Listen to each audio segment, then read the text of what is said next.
مرزے نے اپنا معافی ضمیر اپنی ذہنی اور دلی کیفیت کو ظاہر کیا۔ ہم مرزا کے اس مکڑی کے جال سے بھی زیادہ کمزور بودی ڈھال پر انشاءاللہ مزید ضربے لگائیں گے۔ اگر یہ احترام ہے تو مرزے کی گستاخی کتنی خطرناک ہوگی۔ ابھی تو یہ احترام کے اندر یہ سب بکواس کر رہا ہے۔ آپ یہ دیکھ لیں کہ احترام کی نمائش کرنے والے اور احترام کی ٹور مارنے والے، ان صاحب نے یہاں بھی گستاخی کی بدترین مثال چھوڑی ہے۔ جانور نیوٹرل ہوتا ہے، جانور میں اچھے برے کی تمیز، جبکہ رسول صلی اللہ علیہ وسلم کے صحابہ اہل ایمان سے تھے، پیارے نبی کے انصاری تھے، آپ سے محبت کرنے والے تھے، آپ پہ جان چھڑکنے والے تھے، اللہ کی آیات کو سن کر رونے والے تھے۔ ظالم، تو ایسے لوگوں پر خان صاحب کا جملہ فٹ کرنے کا اظہار کرتے ہو۔ سب کچھ جاننے کے باوجود آپ امیر معاویہ کو رضی اللہ عنہ کس دل سے اور سوچ کے تحت کرتے ہیں؟ یار بڑی بار جواب دے چکا ہوں، چھڑ دو یار، دل پہ پتھر رکھ کے کہتے ہیں، ہمیں پتہ ہے، لیکن کیا کریں، شرعی احکام کئی چیزیں انسان کو ہضم نہیں ہو رہی ہوتی ہیں، لیکن کچھ شرعی حکمتیں ہوتی ہیں، کچھ دین کے تقاضے ہوتے ہیں۔ ہر لمحہ قرآن اور سنت کا ترجمان، فاضلات الشیخ توصیف الرحمن۔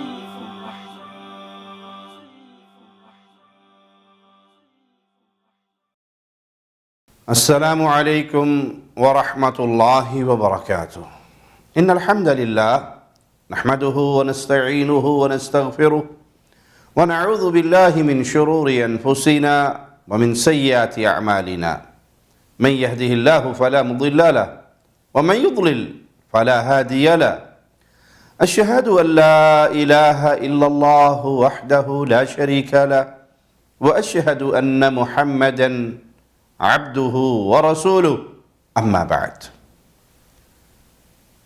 انجینئر محمد علی مرزا نے جب ان باتوں کا آغاز کیا تھا، صحابہ کی دشمنی پر اپنی زبان کو آہستہ آہستہ کھولنا شروع کیا تھا، تو بہت سے اہل علم بھاپ گئے تھے کہ یہ رافضیت کی زبان بول رہا ہے، رافضیت کی ہمنوائی کر رہا ہے، اہل سنت کا لبادہ اوڑھ کر صحابہ کے خلاف وہی زہر اگل رہا ہے جو روافض کا خاص شعار ہی نہیں بلکہ ان کے جدید خود ساختہ دین میں ان کے بنائے ہوئے ایمان کا حصہ ہے، جسے وہ تبرہ کا نام دیتے ہیں۔ لیکن وہ مرزا منگول کی ابتدا تھی اور مرزے نے اپنے باطل مشن کا آغاز ہی کیا تھا۔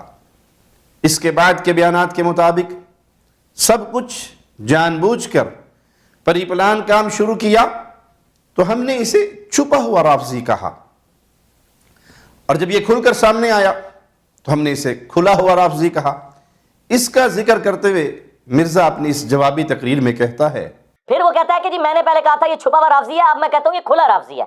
واہ، اس پلانٹ ارتھ پہ کون سا رافضی ہے جو حضرت معاویہ رضی اللہ تعالیٰ عنہ کہتا ہو، حضرت مغیرہ ابن شعبہ رضی اللہ تعالیٰ عنہ کہتا ہو، حضرت عمر بن عاص رضی اللہ تعالیٰ عنہ کہتا ہو؟ ان تینوں کو تو کوئی رافضی تقیہ کر کے بھی رضی اللہ عنہ نہیں کہتا۔ تقیہ وہ کرتے ہیں خلفائے ثلاثہ کے اوپر یا سیدہ عائشہ کے اوپر سلام اللہ علیہا ورضی اللہ عنہم اجمعین وعلیہم السلام اجمعین۔ مرزے کو کھلا رافضی کہنے کی وجہ ہم پہلے بیان کر چکے ہیں، جب مرزے نے اپنے اعتراف کے مطابق کہ ابو سفیان اور امیر معاویہ رضی اللہ عنہما ان کا بغض وہ یہ ہے کہ جو یہ کہے کہ اگر میرے ہتھے چڑھے تو چھوڑوں گا نہیں، اسی کو بغض کہتے ہیں۔ جب کوئی کافر مسلمان ہوتا ہے تو اللہ اس کے سارے گناہ معاف کر دیتا ہے، تو کیا ابو سفیان معاویہ کے لیے اپنے دل میں بغض رکھنا جائز ہے؟ نہیں، بغض آپ کو کون کہہ رہا ہے آپ رکھیں؟ جب وہ کافر سے مسلمان، اسی تو ہم رضی اللہ عنہ کہہ رہے ہیں، رہ گیا باقی ان کے جو معاملات ہیں۔ بغض یہ ہوگا کہ آپ یہ کہیں کہ میرے ہتھے چڑھے تو میں چھوڑوں گا نہیں، اس کو بغض کہتے ہیں۔ بغض یہ نہیں کہتے کہ آپ کے دل میں کسی کے لیے میل آ جائے۔ تو جناب آپ نے جب سیدنا امیر معاویہ اور دیگر صحابہ کے بارے میں کہا ہم اس زمانے میں ہوتے تو آپ پر تلوار سونت لیتے، تو یہ تلوار کس لیے سونتی جاتی ہے؟ پیار و محبت کے لیے، ادب و احترام کے لیے، یا جان لینے کے لیے؟ خاص طور پر اس صورت میں کہ آپ خود یہ کہہ رہے ہیں اور آپ کی قسمت اچھی ہے کہ آپ ہم سے بچ گئے، تو اب کوئی ڈھکی چھپی بات تو رہی نہیں۔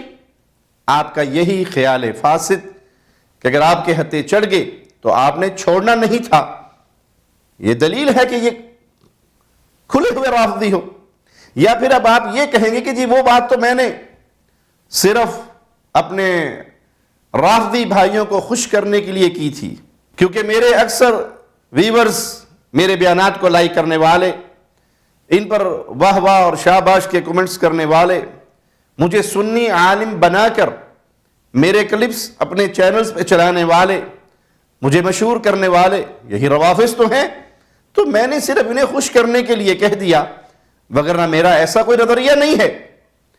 مرزا صاحب ان میں سے جو بھی صورت اختیار کرنا چاہیں کر سکتے ہیں، ان کی مرضی، جہاں تک ہمارا ان کو کھلا رافضی کہنا، اس کی وجہ ان کے اپنے بیانات ہیں۔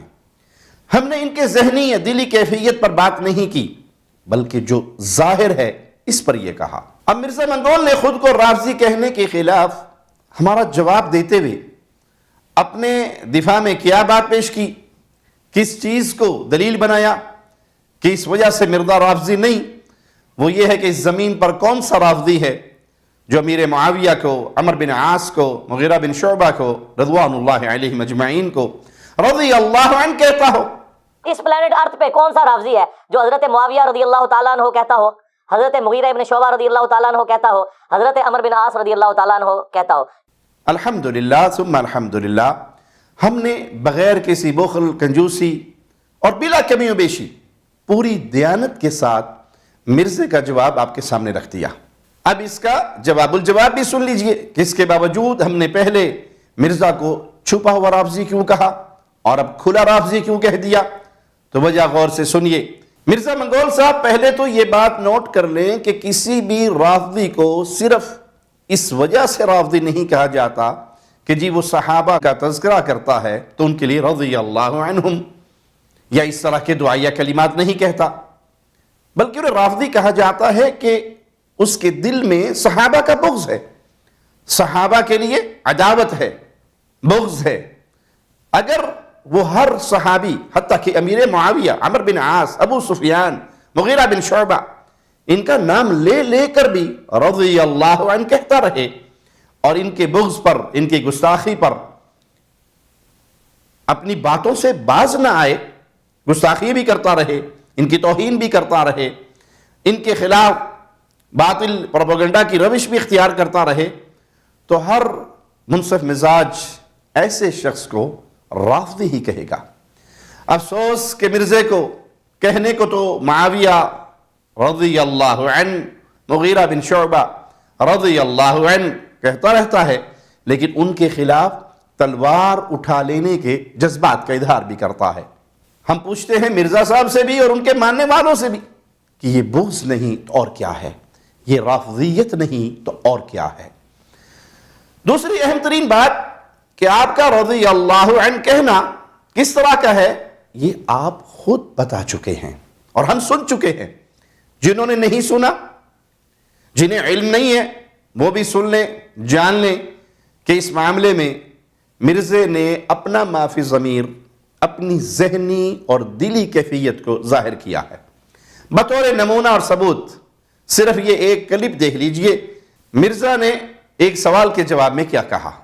آپ ماشاءاللہ اتنے بڑے عالم ہیں، عالم میں کہہ رہا، میں تو جاہل آدمی ہوں، میرے پاس کوئی ڈگری نہیں، سب کچھ جاننے کے باوجود آپ امیر معاویہ کو رضی اللہ عنہ کس دل سے اور سوچ کے تحت کرتے کہتے ہیں؟ یار بڑی بار جواب دے چکا ہوں، چھڑ دو یار، دل پہ پتھر رکھ کے کہتے ہیں، ہمیں پتہ ہے، لیکن کیا کریں، شرعی احکام کئی چیزیں انسان کو ہضم نہیں ہو رہی ہوتی ہیں، لیکن کچھ شرعی حکمتیں ہوتی ہیں، کچھ دین کے تقاضے ہوتے ہیں۔ اس سے آگے مرزا نے جو کہا وہ بھی آپ کے سامنے مع تبصرہ پیش کر دیں گے، لیکن مرزے کا یہ جواب اور خاص طور پہ یہ الفاظ بار بار سنیں۔ چھڑ دو یار، دل پہ پتھر رکھ کے کہتے ہیں، ہمیں پتہ ہے۔ جی ہاں، یاد دہانی کے لیے ایک بار اور سن لیں۔ چھڑ دو یار، دل پہ پتھر رکھ کے کہتے ہیں، ہمیں پتہ ہے۔ چھڑ دو یار، دل پہ پتھر رکھ کے کہتے ہیں، ہمیں پتہ ہے۔ کیا اب بھی ہمیں بتانا پڑے گا کہ مرزا جہلمی امیر معاویہ کو رضی اللہ عنہ کیوں کہتا ہے؟ دل کی خوشی سے، عقیدت سے، صحابیت کے احترام سے نہیں، دل پر پتھر رکھ کر کہتا ہے۔ دل بھی مرزے کا ہے اور دل کی بات آئی بھی مرزے کی زبان پر ہے۔ منگولی صاحب نے جو کہا وہ اپنے کانوں سے سن لیجئے۔ چھڑ دو یار، دل پہ پتھر رکھ کے کہتے ہیں، ہمیں پتہ ہے. ہن ساڈا قصور نہیں، اصل تو صرف بیان ہی کیتا ہے. میرے پیارے بھائی، ہمیں نہ کسی کا دل چیر کر دیکھنے کا حق حاصل ہے اور نہ ہی اس کی صلاحیت. جو کچھ خود مرزے نے اپنی دل کی کیفیت اپنی زبان سے بیان کی، اسی تو وہی چوکے تو اڈے کے رکھ دیتی. تو جو بات مرزا منگول دل پہ پتھر رکھ کر کہتا ہے، مجبوری میں کہتا ہے، اس کے بقول حکمت کے تحت کہتا ہے، اسی عمل کو روافض کے ہاں تقیہ کہا جاتا ہے. جی ہاں، تقیہ، کہ دل میں کچھ اور ہے اور زبان پر کچھ اور یہ سب کچھ پری پلان ہو رہا ہے. ہم بدگمانی نہیں کر رہے، اللہ ہمیشہ ہمیں بدگمانی سے بچائے، بلکہ خود مرزا جو کہہ رہا ہے اس کو آپ کے سامنے پیش کر کے بتا رہے ہیں کہ اپنے ایمان کو بچاؤ. انجینئر محمد علی مرزا جہلمی صاف صاف بتلا چکا ہے، کان لگا کر توجہ سے سن لیں. اب وقت کے ساتھ ساتھ میں نے چیزوں کو کھول کر بیان کرنا شروع کیا. پہلے میں ضمن چیزوں کو بیان کرتا تھا، پھر جب اس سے کنفیوژن کھڑی ہوئی ہے پھر میں نے وہ مقدمہ بیان کرنا شروع کر دیا. آپ لوگوں کو یاد ہے میرے شروع کے جو کلپس تھے وہ حضرت امیر معاویہ رضی اللہ تعالیٰ کے بارے میں کھول کے بیان نہیں کرتا تھا. اس کا یہ مطلب نہیں تھا کہ مجھے اس وقت نہیں پتا تھا کہ انہوں نے اپنے دور ملوکیت کے اندر کیا کچھ کیا ہے امت کے ساتھ. بس میں اس پہ پردہ ڈال دیتا تھا. پھر جب حالات سازگار ہوئے تو میں نے اس کو کھول کر بیان کر. مطلب اس کو پتا تھا لیکن پہلے چھپاتا تھا، حالات کو سازگار کر رہا تھا. اب یہ کھل رہا ہے. ابھی کتنا اور کھلنا باقی ہے یہ تو اللہ ہی جانتا ہے کہ یہ کیا گل کھلانے کے ارادے اپنے دل میں چھپائے بیٹھا ہے. آئیے ہم سبھی سچے دل سے یہ دعا کریں اور اپنی تنہائی کی دعاؤں کے اندر بھی اللہ سے یہ التجا کریں کہ اللہ اس کے تمام باطل ارادوں کی تکمیل سے اسے بچا کر کتاب و سنت کی راہ پہ لوٹا دے. کتاب و سنت کے دلائل میں یہ بغض صحابہ کے گمراہ کن باطل زہریلے راستے کو چھوڑ کر حب صحابہ کی راہ اپنا لے. اگر اس معاملے میں ہدایت اور صحیح منہج اس کی قسمت میں نہیں تو اللہ اس کے تمام پروگرامز، اس کی تمام تدبیروں میں اس کو ناکام و نامراد کر دے اور اس کا شر اسی کے اوپر لوٹا کر اہل سنت کو، امت مسلمہ کو اس کے شر سے محفوظ فرما دے. اس کی قسمت میں کیا ہے یہ تو میرا رب ہی جانتا ہے، لیکن اہل اسلام اور خاص طور پہ اہل علم، ان کی ذمہ داری بنتی ہے کہ قرآن و سنت کے دلائل سے لیس ہو کر ایسے فتنوں کا علمی تعاقب کریں. اور عوام الناس اہل السنہ، میں ان کو بھی عرض کرنا چاہوں گا، یہ آپ کی ذمہ داری ہے. دیکھیے، جاہل سے جاہل رافضی بھی بغض صحابہ کے لیے کچھ نہ کچھ فتنہ ضرور کرتا ہے، اور کچھ نہیں تو اپنے مجرم ذاکروں کی بکواسات کو سوشل میڈیا پر نشر کرتا ہے، لائک کرتا ہے، شیئر کرتا ہے، اس پہ کمنٹس کرتا ہے. اگر کہیں اہل السنہ کے کسی عالم نے صحابہ کا دفاع کیا ہو تو اس کے نیچے آ کر وہ صحابہ کے خلاف اپنی ناپاک، گندی، پلیت زبان کو دراز کرتا ہے. تو اے نوجوان، اے صحابہ کی محبت کو اپنے دلوں میں سجانے والے، اہل بیت کی محبت کو اپنے دلوں کا نور بنانے والے سنی، کم از کم اتنا تو کرو کہ جو علماء صحابہ کی عزت، اہل بیت کی عزت کے دفاع کے لیے آواز بلند کر رہے ہیں، ان علماء کے اس کام کو آگے نشر تو کرو، آگے پہنچاؤ. آپ خود بول نہیں سکتے تو کم از کم علماء کی گفتگو نشر کرو. کوئی ایک شخص بھی بغض صحابہ کی راہ سے ہٹ کر حب صحابہ کی راہ پہ چل پڑا تو اللہ کی رحمت سے وہ جنت کے راستوں میں سے ایک راستے کو اپنا چکا ہے. اگر اس کا عقیدہ درست ہے، ایمان درست ہے، توحید کے معاملے میں کھڑا ہے تو یہ محبت اسے قیامت کے دن صحابہ کا ساتھی بنا دے گی. اور الحمدللہ ہمیں دیکھ کر خوشی ہوتی ہے کہ اس جدید مرزائی فتنے کا تعاقب کرنے اور اسے علمی طور پر لگام دینے میں جہاں بڑے علماء اپنا کردار ادا کر رہے ہیں، وہاں بعض نوجوان خوب سرگرم ہو کر اس کو مشن بنا کر اس کے باطل اعتراضات کا بھرپور جواب تیار کر کے وہ بھی عوام الناس کے سامنے اس کے چہرے سے نقاب نوچ کر اہل سنت کو اس کی اصل رافضیت دکھا رہے ہیں.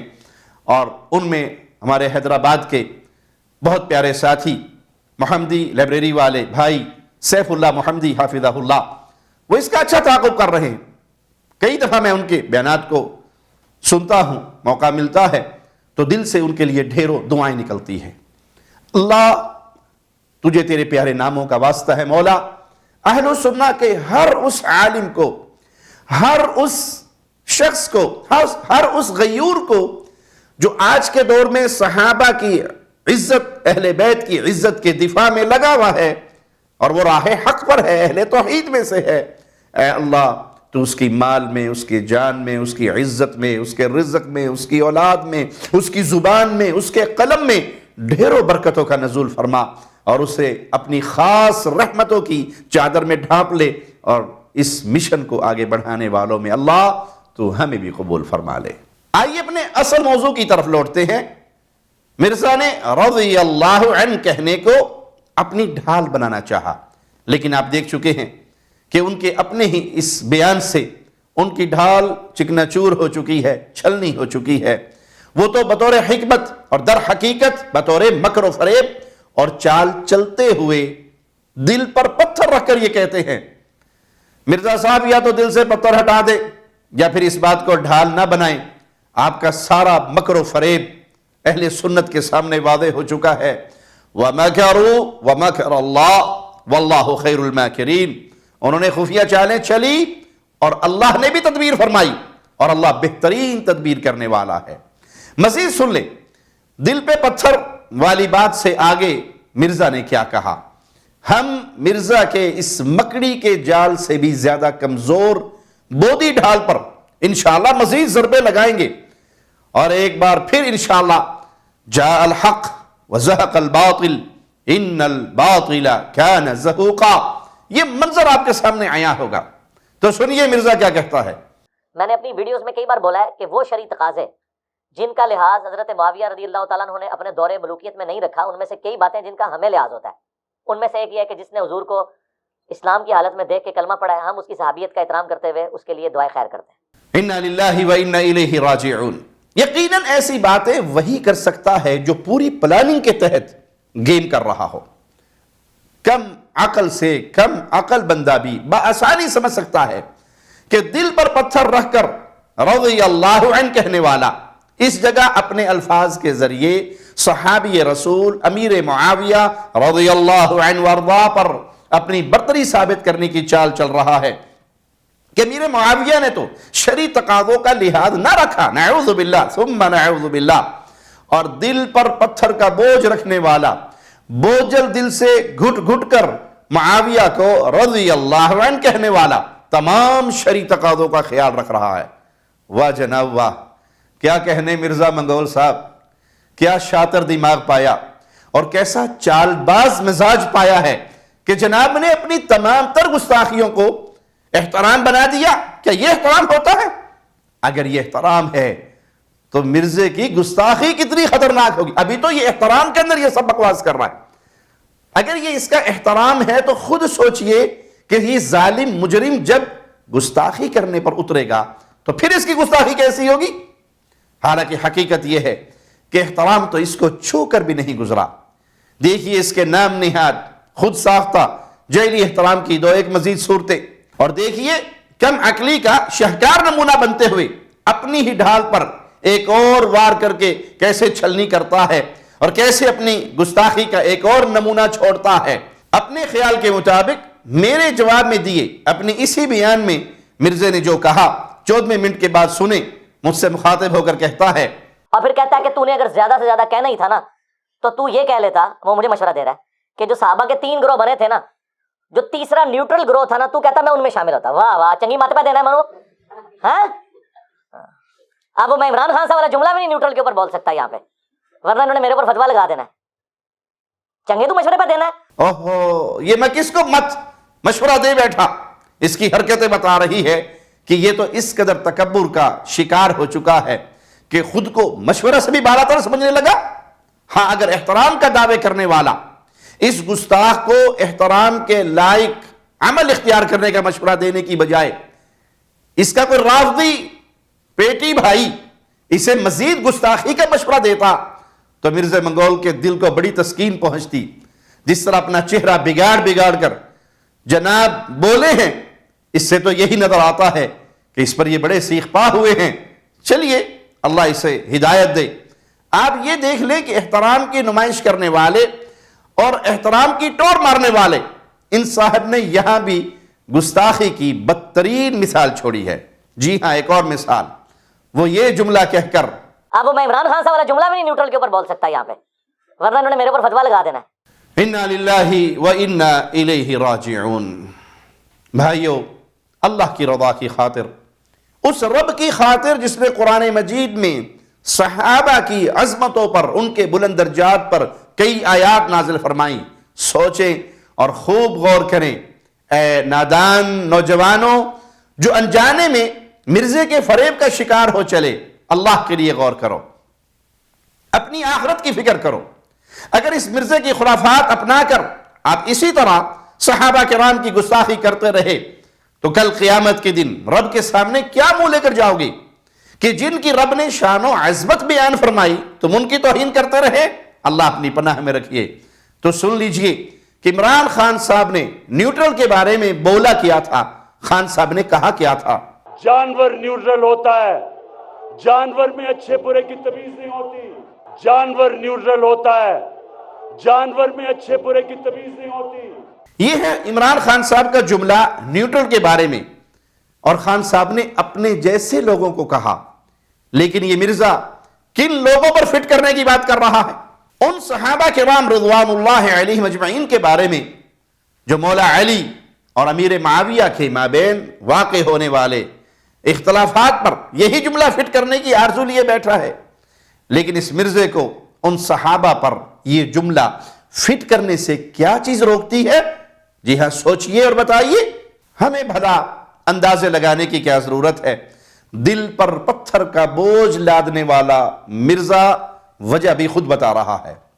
ورنہ کیا؟ ورنہ اگر واقعی صحابہ کا احترام کرنے والا ہوتا تو اپنی اس ورنہ کے بعد کہتا، ورنہ قرآنی آیات کی مخالفت ہوگی، ورنہ صحابہ کی نبی کریم صلی اللہ علیہ وسلم سے نسبت کے احترام کے شرعی تقاضوں کی مخالفت ہوگی، ورنہ صحابہ کی گستاخی ہوگی۔ نہ، دل پر پتھر کا بوجھ لادے ظاہری احترام کا ڈرامہ کرنے والا مرزا ارشاد فرما رہا ہے، غور سے سنیے، ورنہ انہوں نے میرے اوپر فتویٰ لگا دینا ہے۔ کیا معنی؟ خود فتوے سے بچنے کے لیے نہیں کہا انا للہ و انا الیہ راجعون۔ افسوس اس کی سوچ پر، اس کے مزاج پر، اس کی عقل پر، پتھر کے بوجھ تلے دبے ہوئے اس کے سیاہ دل پر نہ شرعی تقاضوں کی فکر، نہ نبی کریم صلی اللہ علیہ وسلم کی نسبت کا خیال، اور نہ صحابہ کرام رضوان اللہ علیہم اجمعین کا احترام کا خیال، کہ یہ وہ مبارک ہستیاں ہیں جن کی آنکھوں نے مصطفیٰ کے مبارک مکھڑے کا دیدار کیا ہے۔ یہ مبارک ہستیاں ہیں جنہوں نے نبی کے لعاب کو اپنے ہاتھوں پہ لیا ہے۔ یہ مبارک ہستیاں ہیں جنہوں نے رسول صلی اللہ علیہ وسلم کے وضو کے پانی کو اپنے جسموں پر ملا ہے، اپنے چہروں پر ملا ہے۔ یہ وہ مبارک ہستیاں ہیں جنہوں نے نبی صلی اللہ علیہ وسلم کی پیاری زلفوں کو تراشا ہے اور برکت کے لیے انہیں اپنے پاس رکھا ہے۔ یہ وہ پیاری ہستیاں ہیں جو رسول اللہ صلی اللہ علیہ وسلم کے قدموں کے ساتھ قدم ملا کر شانہ بشانہ میدان جہاد میں شریک ہوتے رہے ہیں۔ یہ وہ مبارک ہستیاں ہیں جنہوں نے غم، دکھ، خوشی کے مختلف موقعوں پر اپنے رسول صلی اللہ علیہ وسلم کا ساتھ دیا ہے۔ مرزے کو ان باتوں کی کوئی پرواہ نہیں، اسے فکر کیا ہے کہ انہوں نے مجھ پہ فتویٰ لگا دینا ہے، ورنہ انہوں نے میرے اوپر فتویٰ لگا دینا ہے۔ دکھ ہے اور تف ہے اور افسوس ہے۔ ہن تسی دسو یہ جو بندے نو احترام دا ڈرامہ کرن والا اور دھوکھا اور فریب دین والا نہ آکھاں تے کی آکھاں؟ اے جے مرزا دی اصل حقیقت کہ اس نے صحابہ پر عمران خان صاحب کا عام لوگوں کے متعلق بولا ہوا یہ جملہ کہ نیوٹرل تو جانور ہوتا ہے، کیوں نہیں بولا؟ مرزے نے کیوں نہیں بولا؟ مرزا صاحب اور کتنا جھوٹے احترام کے پردوں کے پیچھے چھپنے کی کوشش کرو گے؟ ہم تمہارے چہرے پر پڑی ہوئی یہ احترام کی جھوٹی چادروں کو نوچ کر گٹر کے اندر پھینکیں گے اور تمہاری رافضیت کو لوگوں کے سامنے کھل کر بیان کریں گے، کیونکہ ابھی مصطفیٰ علیہ الصلوۃ والسلام کے جانثار پیارے حبیب علیہ الصلوۃ والسلام کی پیاری جماعت کے غلام، آقا کے غلام اور آقا کے غلاموں کے غلام ابھی زندہ ہیں، صحابہ کے غلام ابھی زندہ ہیں، اہل الحدیث ابھی زندہ ہیں، اہل السنہ والجماعہ ابھی زندہ ہیں۔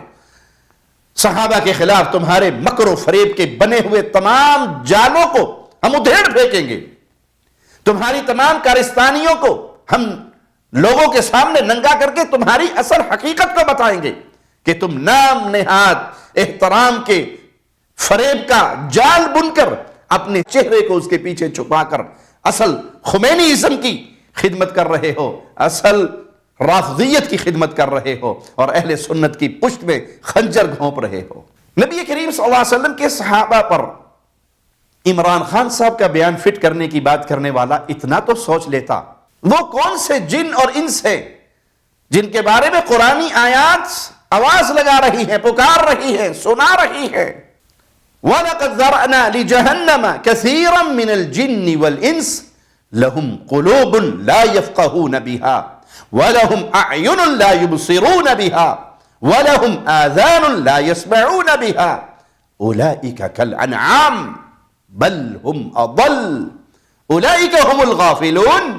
اور یقیناً ہم نے بہت سے جن اور انس جہنم کے لیے پیدا کیے ہیں، ان کے دل ہیں جن کے ساتھ وہ سمجھتے نہیں، ان کی آنکھیں ہیں جن کے ساتھ وہ دیکھتے نہیں، ان کے کان ہیں جن کے ساتھ وہ سنتے نہیں۔ یہ وہ لوگ ہیں جو جانوروں جیسے ہیں بلکہ یہ زیادہ گمراہ ہیں، یہی وہ لوگ ہیں جو غافل ہیں۔ اسی طرح سورۃ الفرقان کی آیت نمبر 41 سے لے کر 44 تک پڑھ لیجئے اور دیکھیے قرآن مجید نے جانور کی طرح یہ کن لوگوں کو قرار دیا ہے؟ جو مشرک تھے، جو کافر تھے، جو بے دین تھے، جو رسول اللہ صلی اللہ علیہ وسلم کے دشمن تھے، جو آپ صلی اللہ علیہ وسلم کا مذاق اڑانے والے تھے۔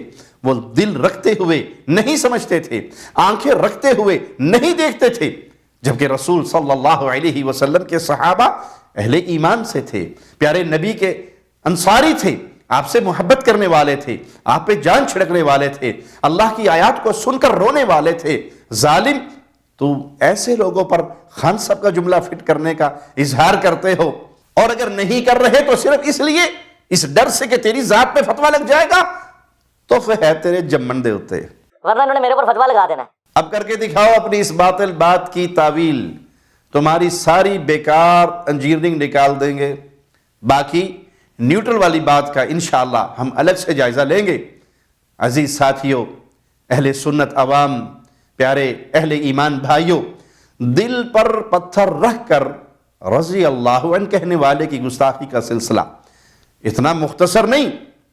میرے خلاف کی ہوئی اسی تقریر میں اس نے یہ بھی بول دیا، جی ہاں، خود مرزا کی اصطلاح کے مطابق بول دیا۔ آپ اس کا یہ بیان 37ویں منٹ سے سنیں۔ اللہ کے بندو، تم لوگوں کا تو حال یہ ہے کہ پہلے خلیفہ کے مخالفین کون؟ کہتے ہیں جی مرتد۔ دوسرے خلیفہ کے مخالفین کون؟ کہتے ہیں جی کافر، رومنز اور پرشینز۔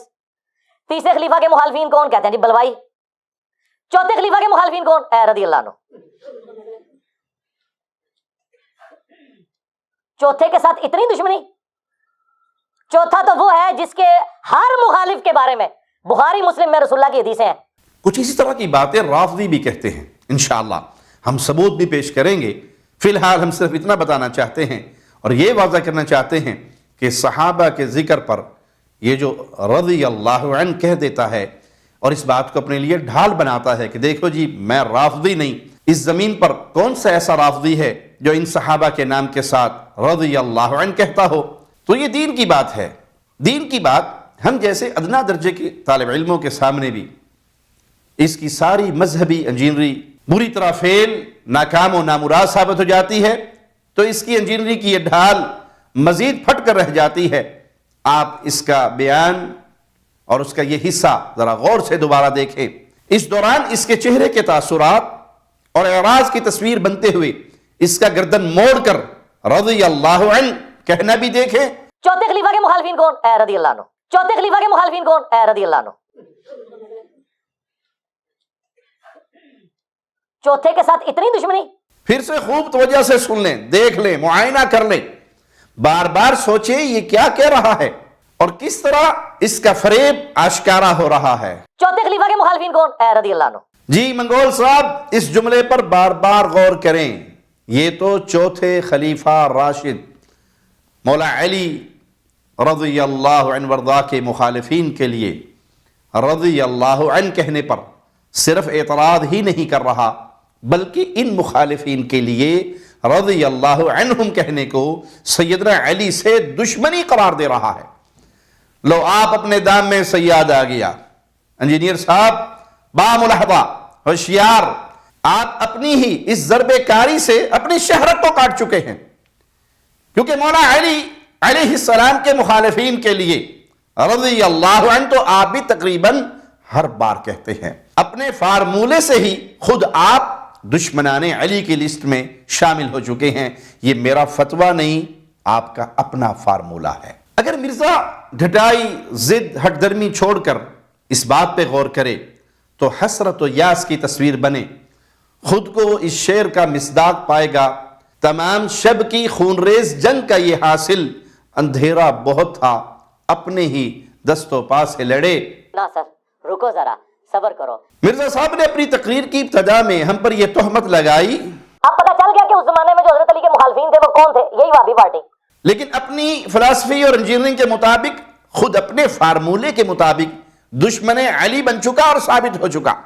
اور صرف اتنا ہی نہیں، مزید سنیے، یہ تو ہے ہی امیر المؤمنین علی رضی اللہ عنہ وارضاہ کی تعلیمات کا مخالف، کیونکہ یہ اپنے اس جملے کے مطابق چوتھے خلیفہ کے مخالفین کے لیے رضی اللہ عنہ کہنے کو بھی علی سے دشمنی قرار دے چکا ہے، جبکہ اس کو پتا ہے کہ امیر المؤمنین امیر علی علیہ السلام ایسا نہیں سمجھتے۔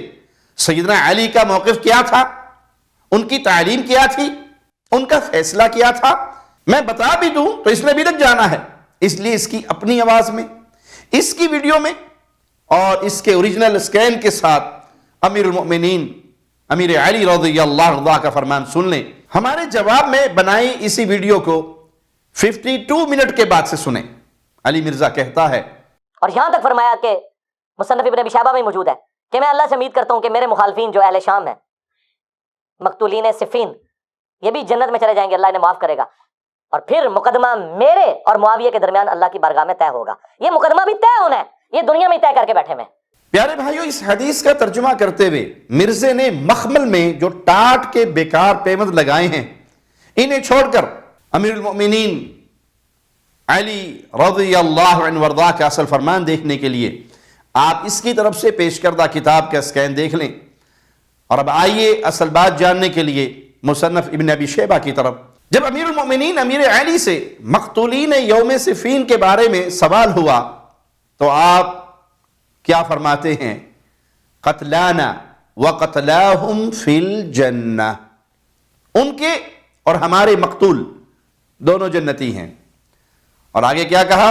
وَيَصِيرُ الْأَمْرُ إِلَيَّ وَإِلَى مُعَاوِيَةَ، اور معاملہ میرا اور معاویہ کا رہ جاتا ہے۔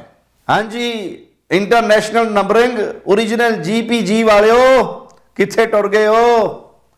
نال نال ہو جو، نیڑے نیڑے ہو جو، اکھاں کھول لو، کن لا کے غور نال سنو۔ مرزیاں دا انجینئر منڈا سچی گل دس گیا جے۔ جب امیر المؤمنین علی رضی اللہ عنہ وارضاہ خود اپنے مقابلے میں آئے جنگ صفین کے تمام شہداء، خواہ وہ امیر المؤمنین امیر علی کے لشکر سے ہوں یا امیر معاویہ کے لشکر سے، دونوں کو شہداء اور جنتی قرار دے چکے ہوں، تو اس مرزے کو کیا حق پہنچتا ہے کہ مخالفین علی کے لیے رضی اللہ عنہ کے استعمال کو علی سے دشمنی قرار دے؟ چوتھے خلیفہ کے مخالفین کون؟ رضی اللہ عنہ۔ چوتھے کے ساتھ اتنی دشمنی؟ انصاف سے کام لیجئے اور انصاف سے بتائیے، خاص طور پر مرزے کے وہ فالوورز جو ان کی انٹرنیشنل نمبرنگ اور اوریجنل جی پی جی کی چکا چوند میں راہ بھٹک چکے ہیں۔ امیر المؤمنین امیر علی علیہ السلام کا اصل مخالف مرزا ہیں یا ہم جیسے مسکین لوگ؟ اور مامیاں ہونتے ناسبی بھی ثابت ہو گیا ہیں اپنی فلسفی کے مطابق۔ ہن ٹھنڈ پئی، آرام ہے، ہن اینو کہیدا ہن پیر تلے آیا، داڑھ جوگا تو ہے نہیں، ہن آیا پیر تلے۔ تو پیارے بھائیو، خلاصہ کلام، علی مرزا کا امیر معاویہ، عمر بن عاص، مغیرہ بن شعبہ، ان ناموں کے ساتھ رضی اللہ عنہ کہنے سے اس کی پیشانی پر رافضیت کا جو کالا سیاہ داغ و دھبا لگا ہے وہ نہیں مٹتا، کیونکہ یہ تو دل پہ پتھر رکھ کر کہہ رہا ہے کاش یہ اس گندے پتھر کے بوجھ سے نکل آئے اور اس کا دماغ فریش ہو اور یہ بہکی بہکی باتیں چھوڑ دے اور حق کو تلاش کرے. اور اللہ کا وعدہ ہے وَالَّذِينَ جَاهَدُوا فِينَا لَنَهْدِيَنَّهُمْ سُبُلَنَا، جو ہماری طرف کوشش کرے ہم اس پر اپنی راہیں کھول دیتے ہیں. لیکن جو پری پلان حالات سازگار ہونے پر اپنے گند کو باہر نکالنے کا منتظر ہو، اس کا پھر اللہ ہی حساب لینے والا ہے. ابھی اس مردے کا کیا دھرا کافی باقی ہے، انتظار کیجئے. غلامان صحابہ جب تک زندہ رہیں گے اس طرح کے رافضیوں کی خباثت کو لوگوں کے سامنے بیان کرتے رہیں گے، صرف اس لیے کہ اللہ راضی ہو جائے اور جنت الفردوس میں پیارے نبی صلی اللہ علیہ وسلم کا، آپ کے پیارے صحابہ کا، آپ کے اہل بیت کا پڑوس نصیب ہو جائے. ہو سکتا ہے یہی نیکی اللہ مالک اپنی جناب میں قبول کر لے اور ہماری نجات کا ذریعہ بنا دے. اے اللہ، تجھے تیرے پیارے چہرے کا واسطہ ہے مولا، جب تک زندہ رکھنا، ایمان کی بہترین حالت میں رکھنا. مالک و مولا، جب موت دینا تو ایمان کی بہترین حالت میں دینا. جب تک زندہ رہیں، زندگی کے آخری سانس تک مالک تجھ سے بھیک مانگتے ہوئے سوالی ہیں، ہمیں اپنی توحید کا پیغام پھیلانے والا بنا کر رکھنا. نبی کریم صلی اللہ علیہ وسلم کی رسالت اور آپ کی ختم نبوت کا چوکیدار بنا کر رکھنا. پیارے نبی کے پیارے اہل بیت اور پیارے نبی کے پیارے صحابہ کی عزت کا خادم و چوکیدار بنا کے رکھنا. یہ نوکری چاکری اپنے دین کی ہم جیسے گناہگاروں سے اے مالک لیتے رہنا، اور اسی نوکری کو اپنی رحمت سے، اپنے فضل سے، اپنے کرم سے اپنی جناب میں قبول فرما کر ہماری زندگی بھر کی خطاؤں کو معاف فرما کر ہمیں جنت الفردوس میں بغیر عذاب کے، بغیر حساب کے، بغیر کسی سابقہ عقاب کے ہمارے مشائخ کے ساتھ، علماء کے ساتھ، والدین کے ساتھ، بیوی بچوں کے ساتھ، دوست و احباب کے ساتھ مصطفیٰ علیہ السلام کا پڑوس عطا فرمانا. اور مالک تو ہر چیز پہ قادر ہے مولا، ہمارے دل سے نکلی ہوئی ان دعاؤں کو اپنی رحمت سے قبول فرما لے.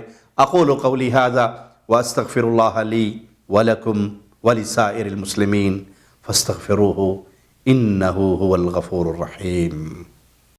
ہر لمحہ قرآن اور سنت کا ترجمان، فضیلت الشیخ توصیف الرحمان.